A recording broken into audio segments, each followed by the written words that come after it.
సార్క్కు ప్రత్యామ్నాయంగా దక్షిణాసియాలో కొత్త ప్రాంతీయ కూటమి ఏర్పాటు కాబోతుందా? ఈ దిశగా పాకిస్తాన్, చైనా కసరత్తు చేస్తున్నాయా అంటే అవుననే సమాధానమే వినిపిస్తుంది. చైనా, పాకిస్తాన్ ఇవి రెండు దేశాలు వంకర బుద్ధులకు కేర్ ఆఫ్ అడ్రస్.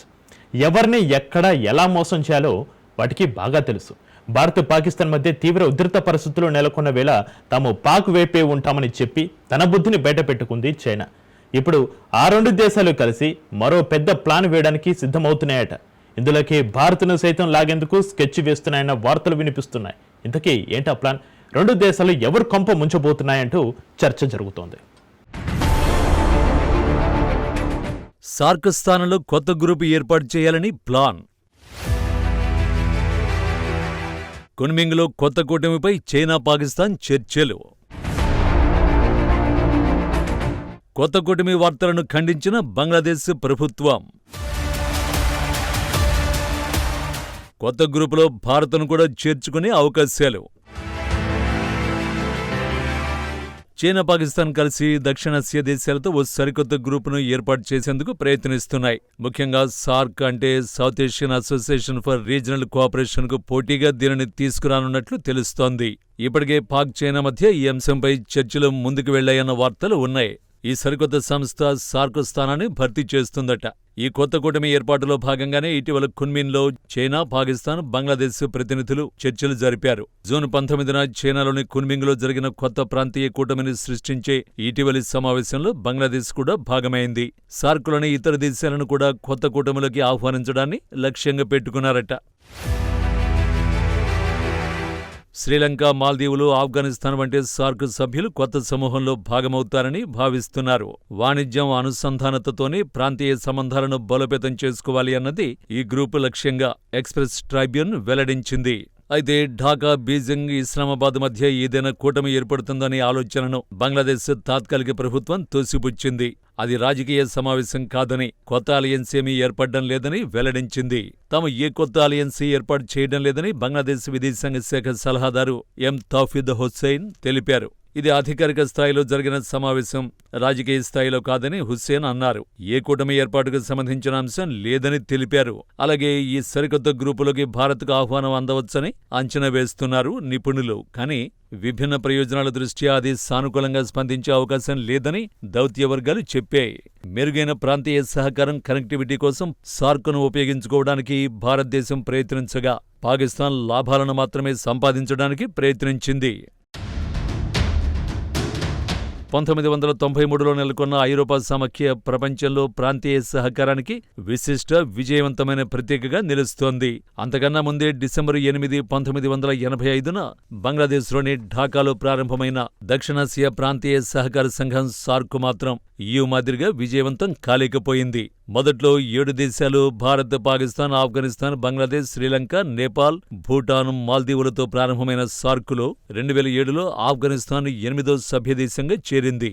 సార్క్ దేశాలు ఉపాధ్యాయులు, గ్రంథాలయ నిర్వాహకులు, శాస్త్రజ్ఞులు, ఇతర వృత్తి నిపుణులను ఇచ్చిపుచ్చుకొని ప్రపంచంలోనే ఉత్తమ శ్రేణి మానవ వనరుల్ని సిద్ధం చేసుకోవాలని లక్ష్యించాయి. కున్మింగ్లో చైనా, పాకిస్తాన్, ఆఫ్ఘనిస్తాన్ త్రైపాక్షిక సమావేశం తర్వాత జరిగింది. ఇది చైనా, పాకిస్తాన్ ఆర్థిక కారిడార్ను విస్తరించడం, తాలిబాన్ పాలిత ఇస్లామిక్ ఎమిరేట్లో ప్రాంతీయ సహకారాన్ని పెంచడంపై దృష్టి పెట్టింది. భారత ప్రధానమంత్రి నరేంద్ర మోడీ మొట్టమొదటి సార్క్ వీడియో కాన్ఫరెన్స్ను ప్రారంభించి కోవిడ్-19 అత్యవసర నిధిని ప్రతిపాదించారు. భారతదేశం తరఫున $10 మిలియన్ విరాళంగా ఇస్తానని హామీ ఇచ్చారు. 2014 ఖాట్మండు శిఖరాగ్ర సమావేశం తర్వాత సార్క్ నాయకులు సమావేశం కాలేదు. తర్వాత 2016లో సార్క్ సదస్సు ఇస్లామాబాద్లో జరగాల్సి ఉండగా ఊరిలో సైనిక శిబిరంపై ఉగ్రదాడి చోటు చేసుకుంది. ఆ సంవత్సరం నవంబర్లో ఇస్లామాబాద్లో 19వ సార్క్ శిఖరాగ్ర సమావేశం జరగాల్సి ఉంది. పాకిస్తాన్ ప్రాయోజిత ఉరి ఉగ్రవాద దాడిలో 17 మంది భారతీయ సైనికులు మరణించిన కారణంగా భారతదేశం దీనిని బహిష్కరించాలని నిర్ణయించింది. ఆ తర్వాత ఉగ్రవాదం, ప్రాంతీయ జోక్యం గురించి ఆందోళనల్ని పేర్కొంటూ ఆఫ్ఘనిస్తాన్, బంగ్లాదేశ్, భూటాన్ కూడా వైదొలిగాయి. శిఖరాగ్ర సమావేశం రద్దు చేయబడింది. అప్పటి నుండి దానిని తిరిగి షెడ్యూల్ చేయలేదు. ఎక్స్ప్రెస్ ట్రిబ్యూన్ నివేదిక పాకిస్తాన్, చైనా రెండు ప్రాంతీయ సమైక్యత, కనెక్టివిటీ కోసం ఓ కొత్త సంస్థ అవసరమని నమ్ముతున్నట్టు వార్తలొస్తున్నాయి. సార్క్ సంస్థాగత నిర్మాణం, విలువలు, విధులు, లక్ష్యాలను నిర్దేశించే నిబంధనావళిని సభ్యదేశాలు రూపొందించుకున్నాయి. వాటిని అందరూ తప్పనిసరిగా పాటించాలి. సమష్టి వికాస వికాసానికి కలిసికట్టుగా కృషి చేయాలి. అయితే సార్క్ వేదికపై ద్వైపాక్షిక సమస్యలు, వివాదాల గురించి చర్చించడానికి వీల్లేదని నియమం పెట్టుకున్నారు. సభ్య దేశాల మధ్య వివాదాలు, వాటి మధ్యనే పరిష్కారం కావాలి తప్ప సార్క్ సమష్టితత్వాన్ని దెబ్బతీయకూడదనే ఉద్దేశంతో ఈ నిబంధనను చేర్చారు. సభ్య దేశాలు పరస్పరం సహకరించుకుంటూ ఉమ్మడి శ్రేయస్సుకు కృషి చేయాలని లక్ష్యించారు. సార్కులో భారత్, పాకిస్తాన్, బంగ్లాదేశ్లు ప్రధాన సభ్య దేశాలు. నేడు సార్క్ దేశాల విస్తీర్ణం 20 లక్షల చదరపు కిలోమీటర్లు. ఈ దేశాల మొత్తం జనాభా దాదాపు 200 కోట్లు. అంటే ప్రపంచ జనాభాలో 25% సార్క్ దేశాల్లోనే నివసిస్తోందన్నమాట. అయితే వాటి పౌరుల జీవన ప్రమాణాలు పెద్దగా మెరుగుపడకపోవడం విచారకరం. అనేక ఆఫ్రికా దేశాల్లాగే పలు అంశాల్లో వెనుకంజలో ఉన్నాయి. ఈనేళ్ల స్వతంత్రం తర్వాత కూడా పరిస్థితి మెరుగ్గా లేదు. సార్క్ దేశాల తలసరి ఆదాయాలు అంతంత మాత్రమే. ప్రపంచ బ్యాంకు లెక్క ప్రకారం తలసరి ఆదాయం $13,450 ఉన్న దేశమే సంపన్న దేశంగా పరిగణన పొందుతుంది. చైనా ఆ దిశగా వడివడిగా అడుగులు వేస్తుంటే సార్క్ దేశాల్లో ఏ ఒక్కటి ఆ దరిదాపుల్లో లేదు. బ్రిటిష్ వలస పాలన తర్వాత దేశ విభజన జరగకుండా ఉంటే ఇప్పుడు తలసరి ఆదాయం $10,000 మించి ఉండేదని చెప్పొచ్చు. దేశ విభజన తర్వాత నుంచి భారత్, పాకిస్తాన్ మత కలహాలను, యుద్ధాలను చవిచూస్తూ వచ్చాయి. ఈ యుద్ధాలు రెండు దేశాలకు ఆర్థిక నష్టాలే మిగిల్చాయి. పాక్ ప్రేరిత ఉగ్రవాదం భారత్లో ఆగ్రహావేశాలను పెంచుతోంది. పార్లమెంటుపై, ముంబైలో, పుల్వామాలో జరిగిన ఉగ్ర దాడులు భారత్, పాక్ల మధ్య ఉద్రిక్తతల్ని పెంచాయి. ఇటీవలి పహల్గాం దురంతం ఇరు దేశాల మధ్య సాయుధ సంఘర్షణలకు దారితీసింది. మరోవైపు ఆఫ్ఘనిస్తాన్పై ఆధిపత్యం కోసం రష్యా, అమెరికాల మధ్య నెలకొన్న పోటీ ఉపఖండంలో ప్రతికూల పరిణామాలను సృష్టించింది. ఆఫ్ఘన్లో రష్యన్లపైకి ముజాహిద్దీన్లను ఉసిగొల్పడంలో అమెరికాకు పాకిస్తాన్ తోడ్పడింది. తర్వాత తాలిబాన్లు ఆఫ్ఘన్లో అధికారం కైవసం చేసుకోవడం వెనుక పాక్ హస్తం ఉంది. ఆఫ్ఘన్లో రష్యాను చిత్తు చేయడానికి అమెరికా, బ్రిటన్, నాటో దేశాలకు పాకిస్తాన్ ఉపయోగపడింది. ఈ దేశాలిచ్చిన నిధులు, ఆయుధాలతో పాక్ సైన్యం, గూఢచారి సంస్థ ISI ఉగ్రవాదులకు శిక్షణ శిబిరాలు నడిపారు. అయితే పాకిస్తాన్ చర్యలు, ముఖ్యంగా వాణిజ్య ప్రోటోకాల్లు, ఉగ్రవాద వ్యతిరేక విధానాల వంటి చొరవలను నిరోధించడానికి సార్క్ వీటోను ఉపయోగించడం వల్ల సంస్థ ప్రభావం దెబ్బతింది. ఖాట్మండులో 2014 సార్క్ సమిట్ సందర్భంగా పాకిస్తాన్ సార్క్ మోటార్ వాహనాల ఒప్పందాన్ని వీటో చేసింది. సభ్య దేశాల మధ్య ప్రయాణికుల మరియు కార్గో వాహనాల సరిహద్దు దాటి ప్రతిపాదిత ఫ్రేమ్వర్క్ను ఇది అడ్డుకుంది.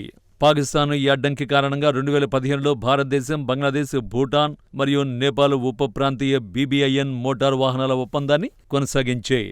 ఇందులో భారతదేశం, నేపాల్, భూటాన్ మౌలిక సదుపాయాలు, సామాజిక ప్రాజెక్టులలో సహకారాన్ని ముందుకు తీసుకువెళ్లాయి. అలాగే సార్క్ గొడుగు కిందకు విపత్తు నిర్వహణ, పునరుత్పాదక ఇంధన ఉత్పత్తిలో ఉమ్మడి ప్రయత్నాలు జరిగాయి.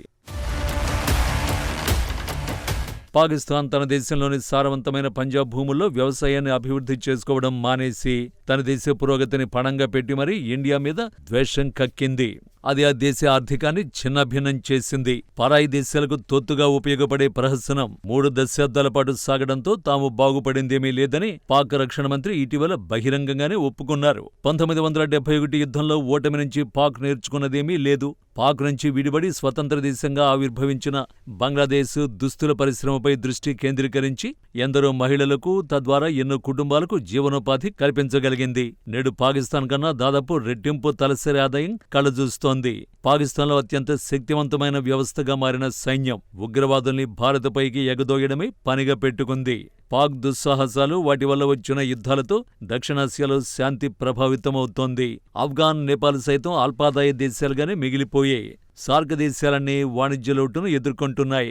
మానవాభివృద్ధి సూచీలోనూ వెనకబడ్డాయి. పాకిస్తాన్ వైఖరితో సార్క్ కూటమి చాలా కాలంగా నిష్క్రియ పరత్వంలోకి జారుకుంది. పాక్ ఇకనైనా మేల్కొని ఉగ్రవాదానికి దూరమైతే ప్రాంతీయంగా ప్రగతి పథాన సాగడం సుసాధ్యమే. సార్క్లో 10 పరిశీలక దేశాలు ఉన్నాయి. అవి Australia, China, European union, Iran, Japan, Mauritius, Myanmar, దక్షిణ కొరియా, అమెరికా. చివరిసారిగా 2014లో సార్క్ సదస్సు జరిగింది. వివిధ కారణాలతో గత 10 ఏళ్లుగా ఈ కూటమి సమావేశం కాలేకపోతోంది. దీనికి తోడు ఇప్పుడు ప్రపంచంలో మరో కోల్డ్ వార్ మొదలైంది. రష్యాను ఢీకొనేందుకు నాటో కూటమి దేశాలు సిద్ధమవుతున్నాయి. ఇక నుంచి తమ వార్షిక జీడీపీలో 5% రక్షణ వ్యయాలకే కేటాయిస్తామని ఇటీవలే నాటో దేశాలు ప్రకటించాయి. రాబోయే కొన్నేళ్లలో రష్యా ఉక్రెయిన్ యుద్ధం నేటో దేశాలకు విస్తరించే సంకేతాలు కనిపిస్తున్నాయి. దీంతో అలర్ట్ మోడ్లోకి వచ్చిన చైనా, దక్షిణాసియా దేశాలతో కలిసి సరికొత్త ప్రాంతీయ కూటమి ఏర్పాటుకు కసరత్తు మొదలుపెట్టి ఉండొచ్చని పరిశీలకులు అంటున్నారు. ఒకవేళ ఈ కొత్త బృందం మొదలైతే ఇప్పటికే అచేతనంగా ఉన్న సార్క్ పూర్తిగా కనుమరుగయ్యే అవకాశం ఉంది.